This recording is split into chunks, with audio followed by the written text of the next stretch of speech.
علم رجال کے حوالے سے 3 اصطلاحیں اور بھی ہیں جو علم رجال سے مربوط ہیں، اس کو بھی سمجھنا ضروری ہے۔ علم رجال کے ساتھ ایک لفظ ہے تراجم، اور تراجم ایک صحیح. ٹاپک ہے تراجم کا، اور ایک ٹاپک ہے فہرست نگاری، جس کو آپ کہہ لیں الفہارس اس کی جمع ہے، یا اس کے بعد پھر ہے المشیخہ۔ المشیخہ.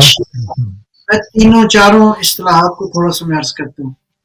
علم الرجال یا رجال الحدیث کی جب ہم بات کرتے ہیں تو اس سے مراد جو ہے وہ راویوں جو کہ سند میں آئے ہیں، اور ان کی تعداد جو ہے وہ سب سے پہلے جو گزرے ہیں جنہوں نے علم رجال پہ کام کیا ہے، محاسن برقی کے نام سے وہ کتاب موجود ہے، تو 1707 راویوں کا ذکر کیا ہے انہوں نے۔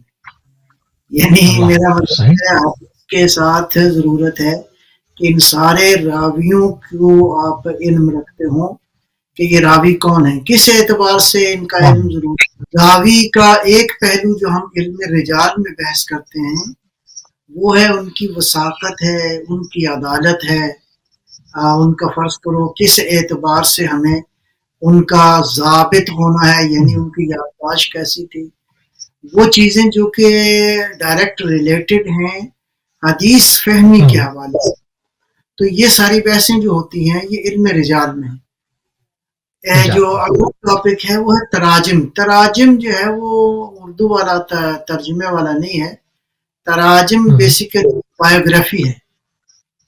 اس سے اندر جو ہے وہ آپ تقریباً تمام تر حالات جو ہے وہ اس موصوف کے، اس شخصیت کے، اس کا تعلق ان کی معاشرتی زندگی ہے، ان کی خانوادگی زندگی ہے، ان کی ذاتی خصوصیات ہیں، یعنی جس کو تقریباً آپ بایوگرافی کہتے ہیں۔